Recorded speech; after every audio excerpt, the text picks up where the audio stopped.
Okay, so hello everyone. Welcome back to our Toronto AI Robotics L seminar. Today we're glad to have Gautam Singh to present his work on representation learning for systematic generalization. Gautam is a PhD student at Rutgers University, supervised by Singh. His research focuses on unsupervised representation learning, specifically aiming to learn compositional representations such as object-centric representations, which can support systematic generalization in downstream tasks. He has contributed to developing architectures that enable unsupervised emergence of object-centric representation, not just in simple things, as was the state of the art previously, but also in visually complex things with the ultimate goal of scaling it to real things. Before starting his PhD, he worked as a research scientist at IBM Research India after obtaining his bachelor's degree from IIT Guwahati. So yeah, Gautam, we're all looking forward to your talk. The stage is yours. Oh, thanks for this great introduction. And yeah, I'm very excited to be giving this talk. Yeah, so as he said, yeah, the title of my talk is Representation Learning for Systematic Generalization. And when I say systematic generalization, I might mean a setting such as follows. So say, consider an agent that has seen an environment with, let's say, like a green sheep and a blue lion or some kind of apple. And then later on, this agent goes to another environment where like the things are a bit different. So maybe the sheep is red and the lion is green, apple is blue, and so on. And so what I'm trying to describe is like some kind of the problem known as systematic generalization, in the sense that the agent has seen these concepts like green and blue and sheep and apple, but in the new environment, it's just seeing these unseen combinations of these familiar concepts. And so the question about generalization is, can it still understand this unseen world without experiencing it very much, or can it still have a good world model about this unseen world without having had much experience in this new world?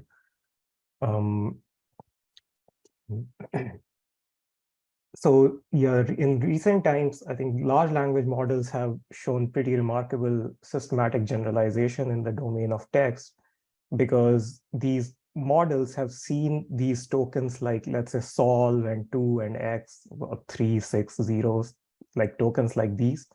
But maybe it hasn't ever seen a prompt with these specific combination of tokens like arranged in this way. And these models can still do pretty well. They can like reason with it and give you the right response. So that's pretty remarkable thing in the domain of text. But it seems like for the unstructured modalities like vision, things are a bit more difficult. And I believe this is not just for vision, it should hold for other unstructured modalities like audio or, I don't know, point cloud or something like that. So here is an example of a quite popular text-to-image model. So clearly this model was trained on a large-scale data set. It has seen this text-to-image pairs of triangles, images of triangles, wheels, images of wheels, and so on. But it doesn't do so well if you prompt it with making an image of like triangular wheels. So it, even though it has seen these concepts of triangles and wheels, it doesn't know that how it can compose them. And it seems that the underlying problem is that these models don't understand the high-level structure of the visual scenes. So how might we understand this high-level structure? So one way that is believed is that we need to get a representation of this unstructured data in terms of some kinds of like composable, reusable tokens. So in the domain of text, this is not such an issue, because for text, we can easily write a tokenizer. Like if I'm given a sentence such as John loves Mary, it's easy to write a tokenizer that gives me these like tokens from the vocabulary, like John loves Mary, and these can be like combined in arbitrary ways. But for images, it's not so clear how one would write such a tokenizer. And even if one could, still, I think it's not so clear what these tokens even should be. So yeah, one type of tokens, I think the physical intuition tells us is that these could be the objects, because it seems like objects are something you can reuse across different scenes. But even then, I think objects are also not the right level of granularity, because you might not see that specific sheep or the specific apple ever again in that exact same like the configuration in a new scene. So a more right level of granularity might be to decompose these objects also further into like more primitive notions of maybe appleness or this notion of redness and so on. And the benefit of that would be that, say, if I see this unseen kind of a image which has like a blue apple, then with this right level of granularity of primitives, I might be able to understand this image better, in the sense that now I can represent it with by combining these apple and blue, these concepts of apple and blue.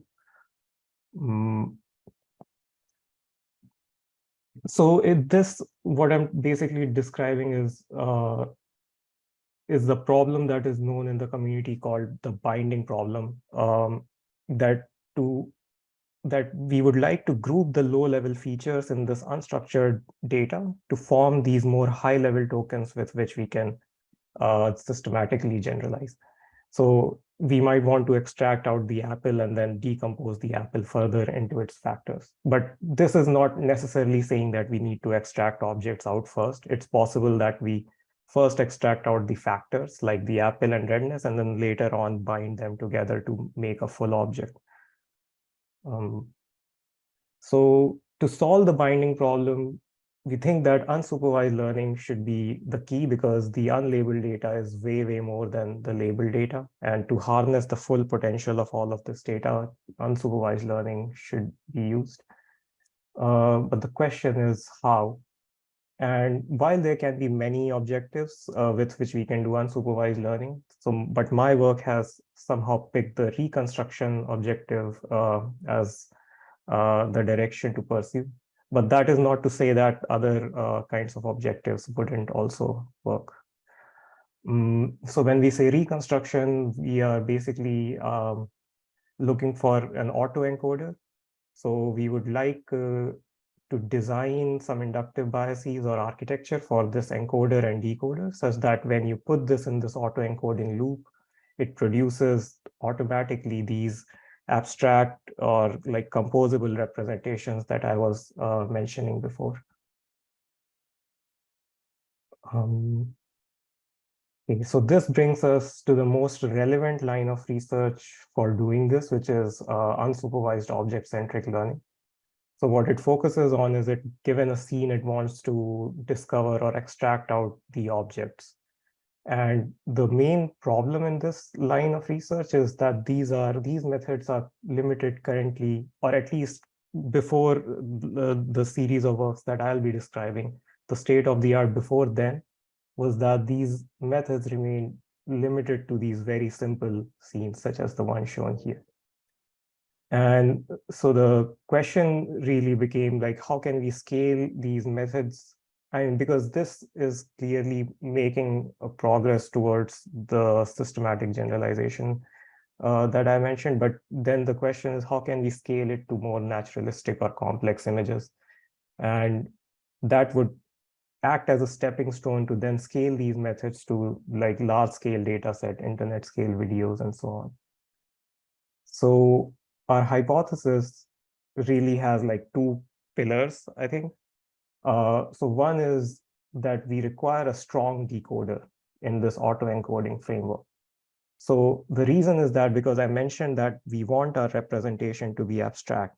So say if my decoder is weak, then the burden of modeling the complexities of a complex image falls on the representation itself, because the decoder cannot help that much if the decoder is weak. So what we believe is that we need a strong decoder that is exposed to like large amounts of data, so that it already knows the low level structure of like the things in a scene. So that allows my representation to be just like tokens like apple or sheep or something like that, without saying much about the exact way that it would be rendered in the image. And that knowledge of rendering is like inside the decoder. So that would help make the representation somehow more abstract.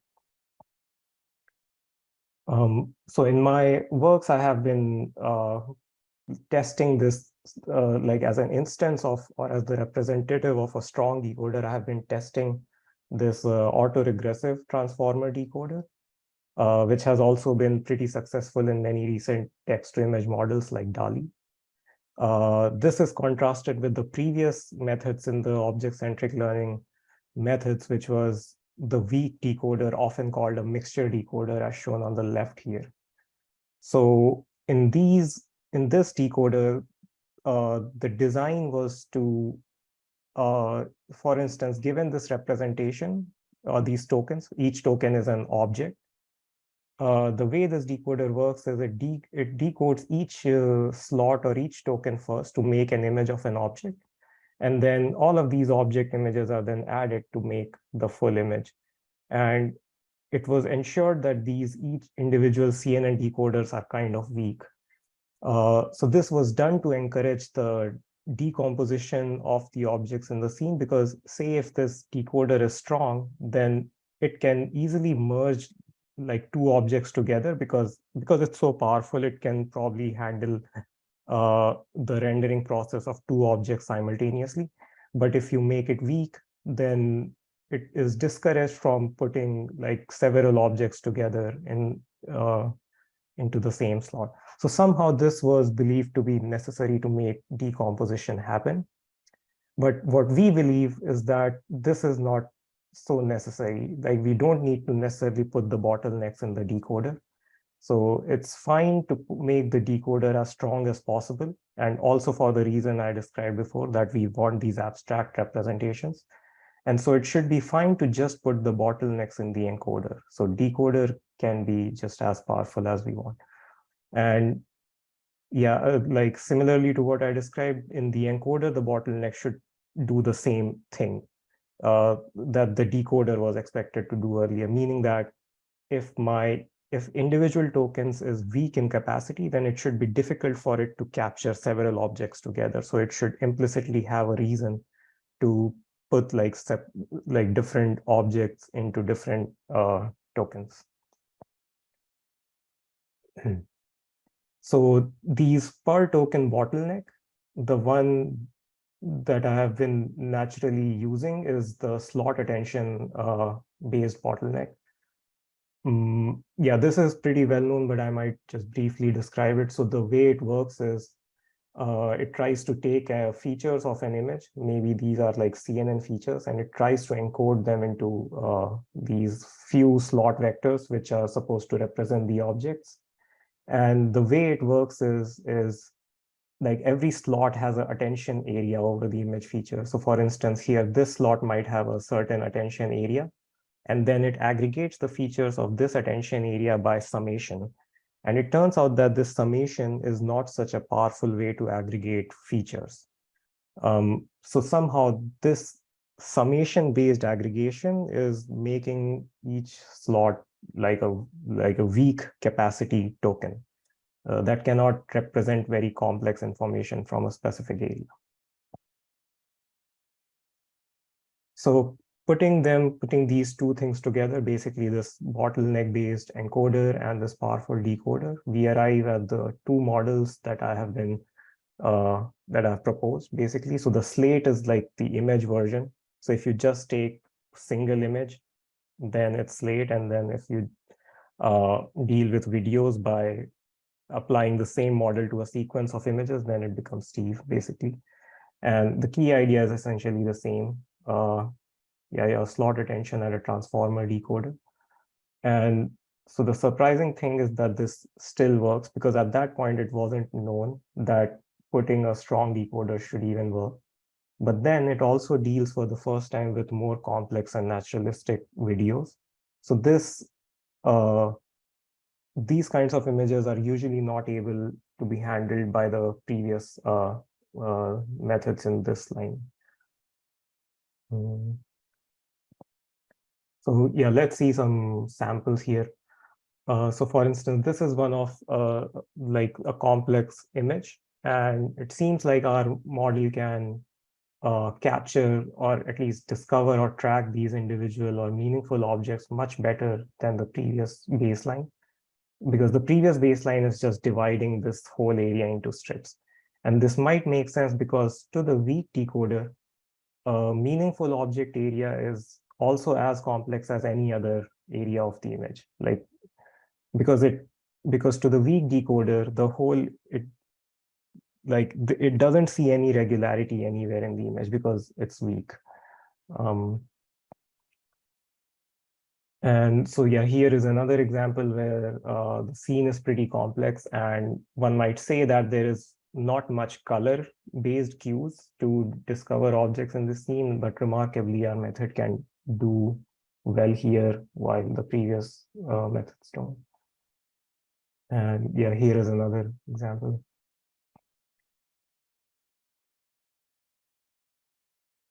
So yeah, while these were qualitative results, quantitatively also we see significant benefits. So the blue one is ours and the others are the previous methods. And so while it may seem that, well, qualitatively the performance seems quite like remarkably different, but maybe the segmentation metrics are only like modestly better. And the reason for that is perhaps that even though our method tries to capture these useful objects, when it does so, it maybe doesn't make like the perfect masks. So because this is just attention mask, so it doesn't really need to capture like the exact boundary of the object segment perfectly. And so even though like the shape of the mask is not perfect, it might still be getting the information about that specific object.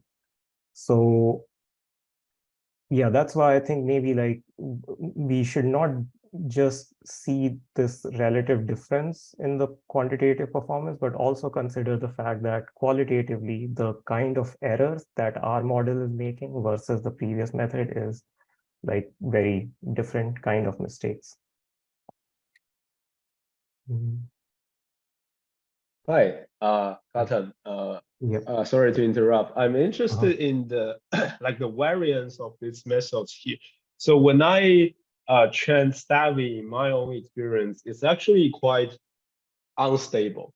Like sometimes it fails, and sometimes it succeeds depending on different random seeds. And when I train Steve with the like the transformer decoder, it seems to me that it's like more stable, the results are more consistent. Do you also observe that in your experiments? Perhaps, but I didn't investigate it that much, I think. I see. Yeah, I see. But from the arrow bar here, it seems that Steve is indeed like especially on MOVE D and MOVE E, right? Seems yeah, like I think Steve so. is. Yes. Hmm. Yeah, I think I think I ran it several times, and I might say that, yeah, here I found Savvy a bit more unstable. But yeah, I don't know if this is like just if this could be rectified with some kind of optimization tricks or something. I see. I mean, I don't really, I mean, I wouldn't say yet much about it, I guess. Okay, sure. Thanks.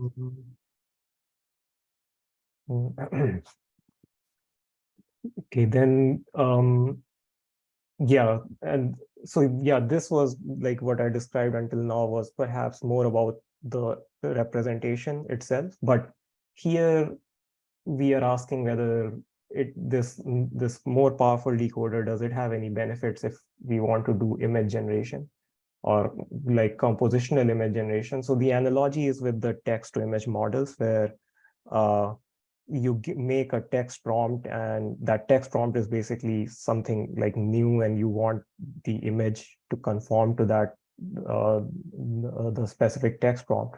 So here we might consider this as a prompt made up of visual concepts, where these visual concepts are taken from some arbitrary images in your data set.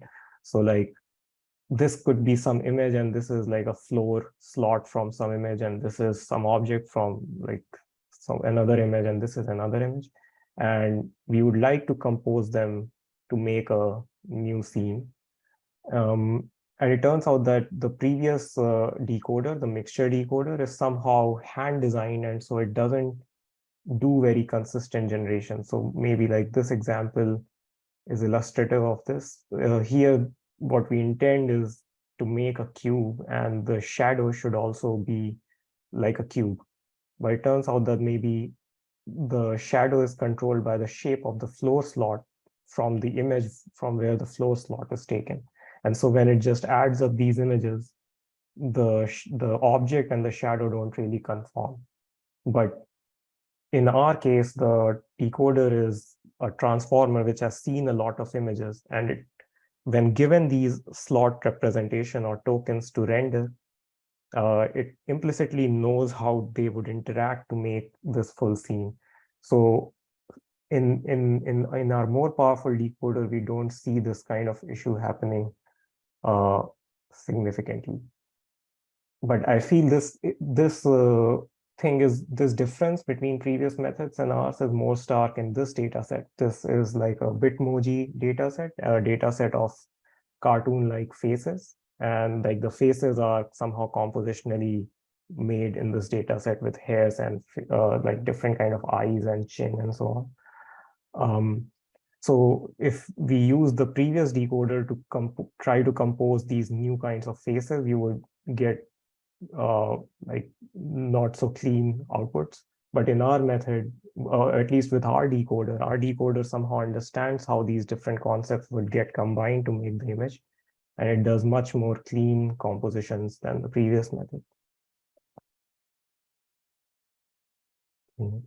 So yeah, like going back to the initial, the thing I mentioned earlier, that when we are doing the binding, we need the right granularity of the tokens, that we don't just need the objects, we also need the within object factors, and we should want to decompose them.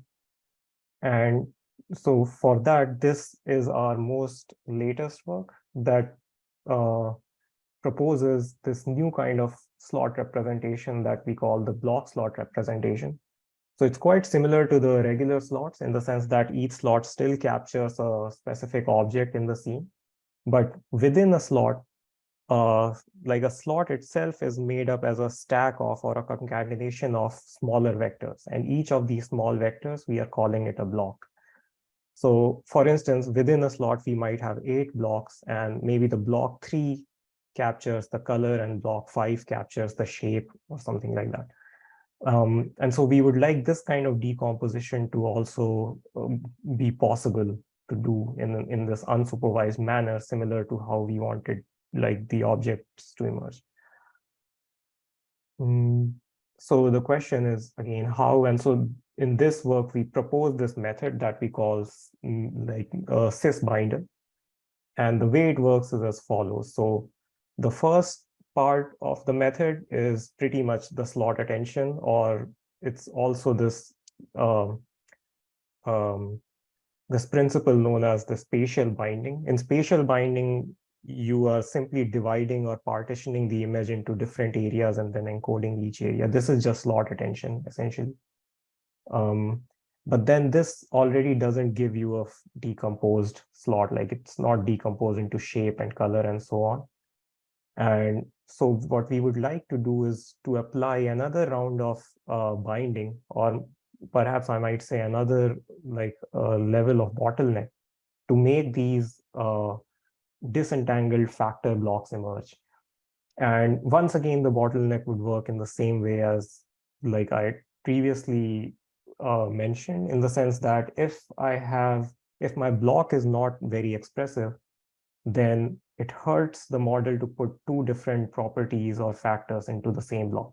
So like if I have 10 colors and 10 shapes, then I have 100 possible color shape combinations. And then if my block is not so expressive, then it would be like, it wouldn't be a good representation of color and shape together. So it internally incentivizes the model to put like color and shape into different blocks. So the bottleneck that we propose is as follows. So you take this intermediate slot representation that we get from the spatial binding step, which is entangled. And then this acts as a query on a memory of learned vector prototypes. So Yeah, it's basically just like 64 or 128 learned vectors. And you have this kind of concept memory for each block. So if I have 8 blocks, I have 8 such memories. So to get the mth block, so let's say I want the third block or inside a slot. So this slot is doing just dot product attention on this memory to get this block. And it turns out that this constraint enough is enough to make this make the emergence of to make each block specialize to a specific factor. Okay, so putting these together, so the binding mechanism or the bottleneck I described, the SysBinder, it acts as the encoder, and we put that together with the transformer decoder that we proposed earlier, and this is our basically the full model that should give us the desired block slot representation.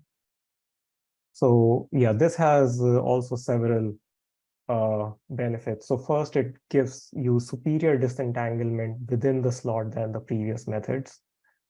This is shown by the DCI metric. So this is a per slot DCI. DCI is a popular metric to measure disentanglement of factors. And it seems like our method does pretty well compared to the baseline. But it does so without sacrificing the segmentation quality. So here, FGRI is the traditional segmentation metric that measures the decomposition. And it seems that it doesn't hurt this so much and still achieves benefits in the disentanglement. The second benefit, which is noteworthy, is that our method is fully deterministic. So it was believed that to make disentanglement happen, we needed some probabilistic framework like a beta VA, where a prior encourages the representation to become more factored. It turns out that with our design, we don't need to really do that. So yeah, unlike the previous method like iodine, which leverages this design or this auxiliary loss of the probabilistic modeling, our method doesn't require that.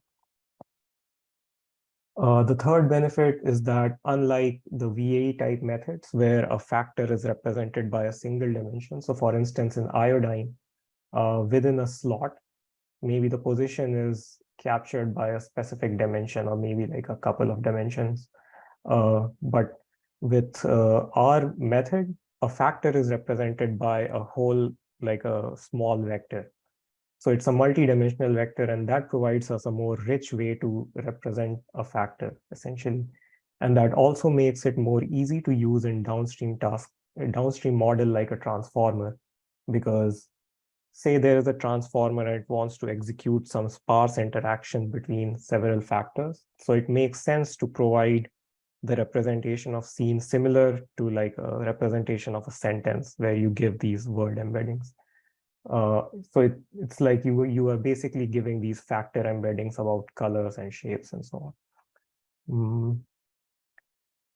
Okay. Yeah, another benefit is that it handles complex textured scenes. I think this comes more from the fact that we use the transformer decoder, but still, I think the overall model helps facilitates this to happen.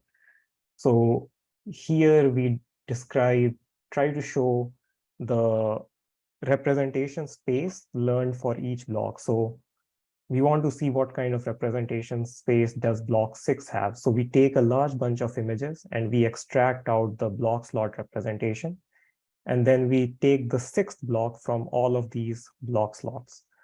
And so we obtain like these large number of block 6 for these images, and then we run k-means on it to obtain the clusters. And these clusters give us insight into what kind of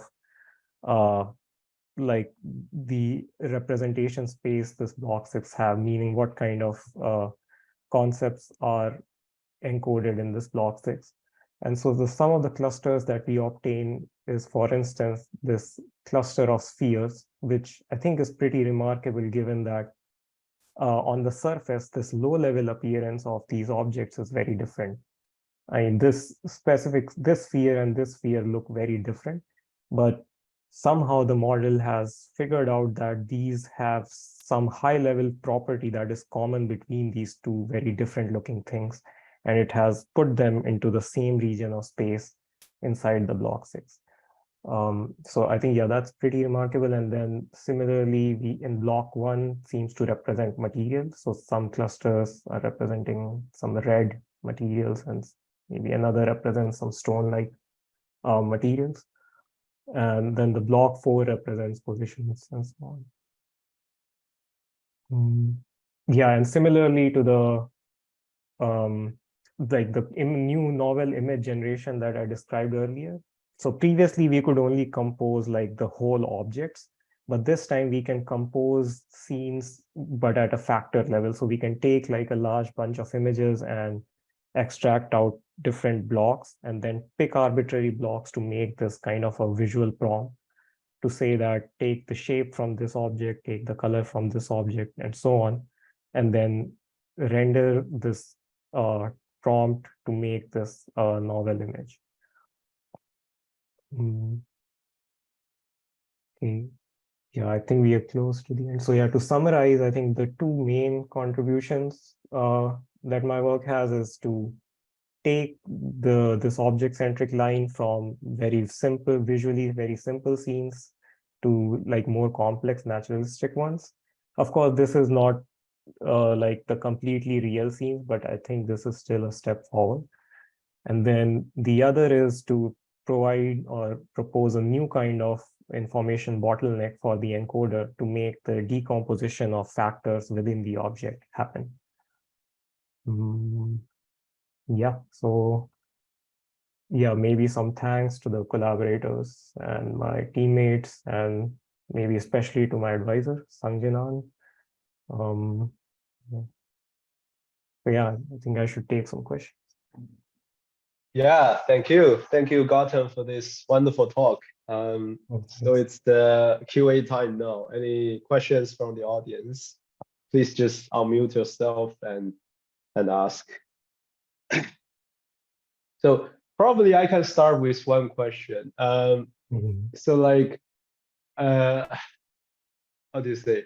So you are talking about, scaling up these object-centric methods to like real-world data, real-world videos, internet scale data. And there have been some papers, combining slot attention with some pre-trained models like Dino to work on Coco images or some YouTube videos, right? Like, how do you think of this trend, like combining slot attention, which is binding process with some pre-trained representations or some pre-trained models to scale it up? Like, do we have to do that to reach, real world effectiveness, or do you think we can get the real world performance, like train it from scratch? I'm not sure if I make it clear. Like, do you think we should still working on like training from scratch these days, or like given those pre-trained models, we should instead try to combine the two methods to scale it up? Yeah. Yeah, I think that's a good question. Yeah, I think some of these things even I'm not so clear, but yeah, I feel that that's maybe the right way, because I think like in these methods, like we have, so when we are inferring slots, we are not taking into account the ambiguity. Like for instance, in the Savvy paper, they show that the objects like I mean the object could be like should be controllable in the sense that maybe a laptop as a whole is an object, or just the screen is an object. So in that sense, I feel that maybe this pre-trained representation like Dino can provide like a base layer, and then later on, depending on the downstream task, we should be able to bind any like any specific like kind of an object area that we require. So I think eventually I think we need something like that. In fact, I don't think I fully agree with here.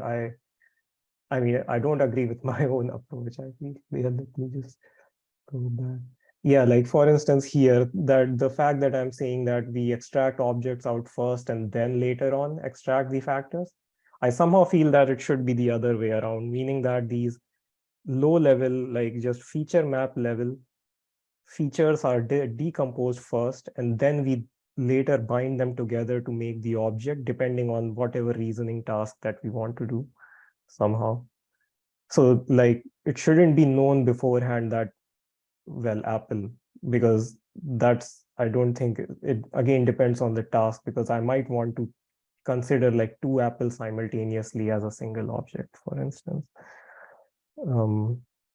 So I think, yeah, like eventually I think we need something like Dino, but yeah, perhaps maybe make it more modular. I don't know, because like this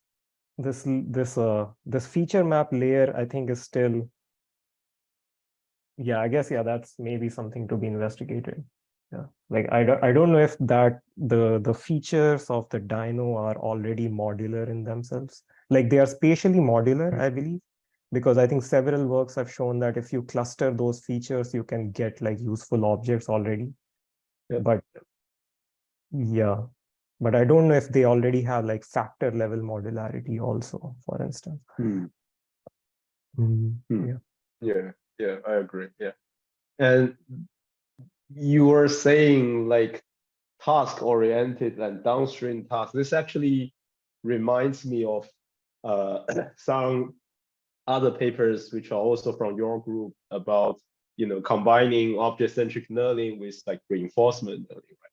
It's also from your group. And I'm not sure if I think you are not the co-authors in those papers, but can you also comment on this kind of downstream applications of object-centric learning, especially in like reinforcement learning or robotics, or like any this kind of downstream tasks? Yeah. Yeah, probably I think my experience area is a bit limited for the downstream tasks. But I think maybe like we do need some benchmark to like assess the usefulness of these representations, I think.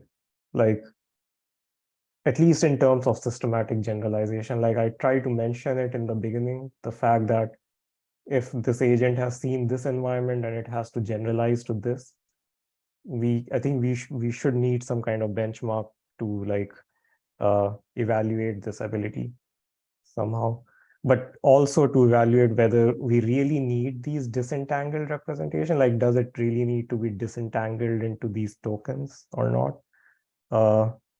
Yeah, that I think is also important question. But yeah, I think maybe I'm not so familiar with the real world applications such as robotics. So.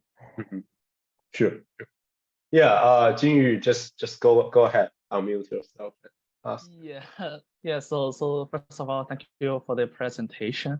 And actually, I have a question, which is a follow-up of Ziyi's question. So actually, when Ziyi was talking about the downstream tasks, that reminds me of the affordance learning, which somehow, instead of asking the machine learning models to capture those objects by their external features, affordance learning is trying to focus on the functionalities of those objects that they could be utilized for in the future. So, so what I'm thinking about is that perhaps affordance learning is something that is possible to combine with object-centric learning in the future. Yeah, yeah. That's just what I want to say regarding this question. Yeah, that would make sense, I think. But yeah, I think that could be a interesting new learning signal for decomposing these objects, but or maybe binding the relevant things. But yeah. Yeah, I guess it's like grouping the, not just the objects or colors or shapes, but also grouping the interactions or the, the relationships between objects, because affordance is all about like touching or opening the book or something like that. Right? And currently, I think in object-centric learning, we only group the, appearance and like just object properties, but we don't have this temporal kind of temporal level, how do you say, at temporal level attributes or properties, I don't know. Temporal level concepts, I guess. That's actually, yeah. Okay, any other questions? Yeah, I have also one. So Gautam, first of all, thanks again for this wonderful talk. What are your thoughts on like the actual, as I understand, I came to object-centric learning through Z and Animesh. They introduced me to it. As I understand, one like feature is like that it kind of does object discovery to some extent on its own. But we have now like very, very general segmentation models. So what are your thoughts on the role of the segmentation models for object-centric learning? Like, are they of value? Because like, given how good they perform, my first thinking would be, why not segment the entire image with something like segment anything, and then do feature learning on the segments, or use some sort of segment anything does not know always what object hierarchies, so you would still maybe need some sort of object-centric learning, but at a higher level, not at the level of pixels, but like at the level of already pre-segmented elements of the image. So what are your thoughts on this? I would be curious to hear. Yeah, I definitely think that like models like segment anything are like very useful. I think they make it redundant, like several of the works that I try to show here, I think, to some extent. But I think it might still not like fully address like this factor decomposition, for instance, that I mentioned.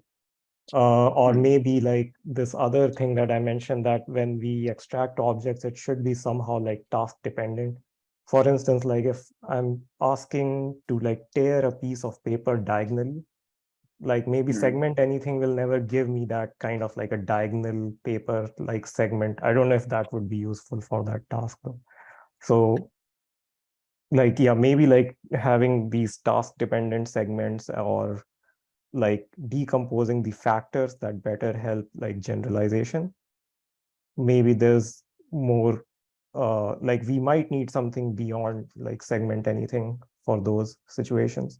But also I think maybe it's not so clear whether like for systematic generalization, do we need this decomposition at all or not? Like, what if just VIT representation is just enough, just trained with large amounts of data, just works fine? So yeah, I think, yeah, those would be some questions that I would be looking at.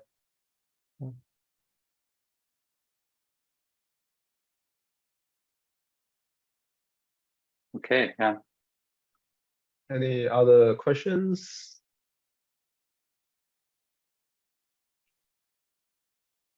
If no more questions, I think we can stop here.